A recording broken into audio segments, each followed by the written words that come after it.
मनोज जनार्दन पाटील यांनी उपमुख्यमंत्री देवेंद्र फडणवीस यांच्यावर आरोप करत आज थेट त्यांनी सागर बंगल्यावरच जाण्याची इच्छा व्यक्त केली आणि ते सध्या आता मुंबई दिशेने निघालेले आपल्यासोबत बच्चू कडू आहेत।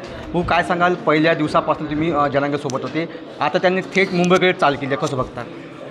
त्यांनी मला वाटते हे टोकाची भूमिका घेऊ नये। त्यांच्या मागं प्रचंड प्रामाणिकपणे आणि चांगल्या मार्गाने त्यांनी आंदोलन केलेलं आतापर्यंत आणि काही लोक मुद्दामून त्यांना अशा पद्धतीचं त्यांनी काही चुका कराव्या, काही आंदोलनाला वेगळं वळण द्यावं, असे काही षडयंत्र चालू आहे, त्याला त्यांनी बळी पडू नये असं माझं व्यक्तिगत मत आहे। तुमच्या पक्षात जे बारसकर होते त्यांनीसुद्धा जनांगे पाटलांच्या विरोधामध्ये स्टेटमेंट दिलं होतं, त्यामुळे कुठेतरी वेगळं वळण या जे उपोषण त्याला मिळत आहे। नाही, मी बारसकरांना पक्षातून काढलेलं आहे आणि लोकभावना बारसकरांनी समजून घेऊन असेच आरोप करू नये, कारण आखरी त्यांनी गेल्या 5-6 महिन्यापासून सातत्यानं प्रामाणिकपणे प्रयत्न केला आणि तो प्रयत्न त्यांनी जरांगे पाटलांनी अतिशय व्यवस्थित केला, लोकांचा विश्वास आहे।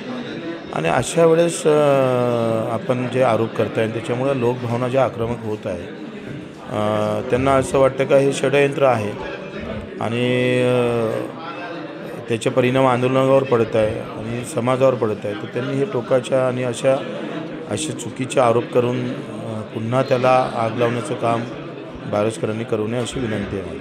फडणवीसांनी मला जीवे मारण्याचा प्रयत्न केला असा आरोपसुद्धा जरांगेने केला, कसं बघतो? मला वाटतं फडणवीस साहेब जीवे मारण्यापर्यंत जाणार नाही हो, म्हणजे असं चुकीचं मला वाटतं त्यांच्याजवळ काय माहिती आहे मला माहीत नाही, पण असं मला एवढी तर हमी आहे का ते कोणाला मारापर्यंत जाईल असं नाही वाटत। काही राजकारण झालं असेल, पण त्याला माझं असं मत आहे का उद्या आपल्या अंगावर कोण अटॅक करतं त्याप्रमाणे त्याच्यावर लगेच आपण ॲक्शन घेतली पाहिजे असं नाही आहे। अखेर आपण महाराजाचे भक्त आहात, महाराजांनी ज्या पद्धतीने ह्या सगळ्या गोष्टी सांभाळल्या ती नीती आपण ठेवली पाहिजे आणि तुम्ही जर तिथे गेले तर उद्या त्या आंदोलनाचंच हे लागेल, चुकीच्या पद्धतीने जाईल आणि ते थांबेल, तर ते भूमिका जरांगे पाटलांनी निश्चितच घेऊ नये।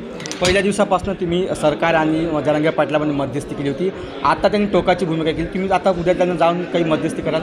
पाहतो, तशी जर वेळ आली त्यांच्या सवंगड्याशी बोलतो असलं तर मला वाटलं आहे जायचं तर मी जाईल। एकंदरीत बच्चू कडू यांनी भूमिका व्यक्त केली आहे की अशी वेळ आली तर मी सुद्धा जाऊन जरांगे पाटलाची भेट घेईन। अमर घटाळे, साम टीव्ही, अमरावती।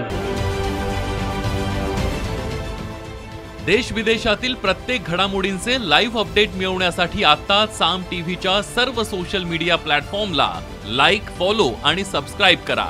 तसंच सर्व नोटिफिकेशनसाठी बेल आयकॉन प्रेस करायला विसरू नका।